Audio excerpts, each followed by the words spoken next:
Okay, well, Give thank you them very a- much for that. That was quite compelling. I do want to give the other candidates an opportunity to comment on the basic issues, and specifically, what is your position on continued social services for those, especially for populations that really depend upon them.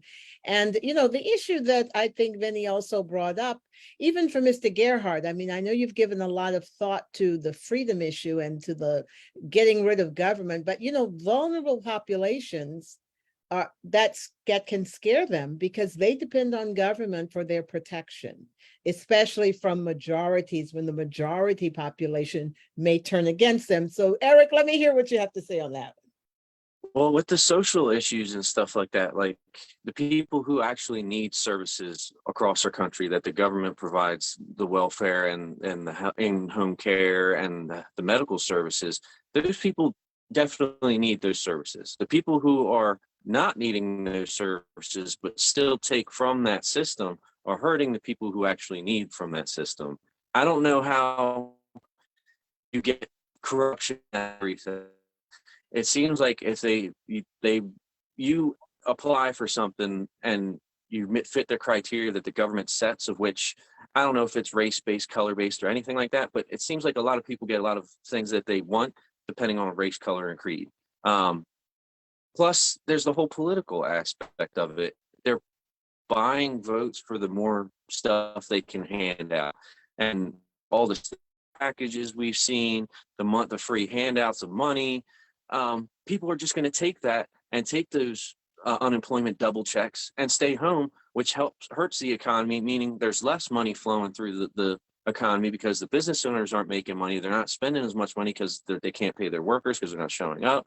The workers aren't spending that money they're making. So it's just this giant cycle of everything just rolling back to the Stone Ages. But the government shouldn't be the one in charge of just giving everybody money.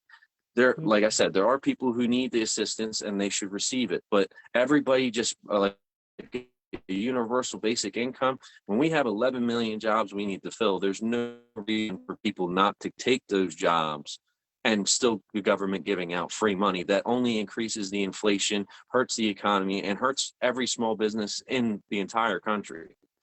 Okay, well, thank you. That just one quick thing I want to point out. It was a little concerning. I don't know if you've done research on this, that money is given out based on race, color, and creed.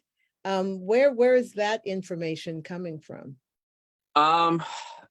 Just observation. I mean, Your personal. I'm a white guy. I'm a white guy. I don't get nothing. I'm like the bottom of the totem pole from every corporate influx. I tried to get into a giant medical pharmaceutical company years back. I am a white male. There's no tax credit for a white male. There's a tax credit for any person who is of color or ethnic descent and women. So they will choose them over me for a giant corporation job because they will get a little bit of their salary paid back by the government through incentives to hire people of different backgrounds. So that's just something I've seen through my life. That could be debated, but we'll move on for now. I think Mr. Wassmer, you wanted to comment. I did want to comment. I had run as the Attorney General candidate in 2020 for the Libertarian Party. The Keystone Party was formed specifically because of that kind of mentality with people who remained within the Libertarian Party. I completely disavow all of that was just put forward as rhetoric as completely untrue. When the Libertarian Party split and the Keystone Party was formed, one of the first acts undertaken by the Libertarian Party leadership was to remove from their bylaws the following language: "We detest bigotry." It had been part of the Libertarian Party platform since 1971.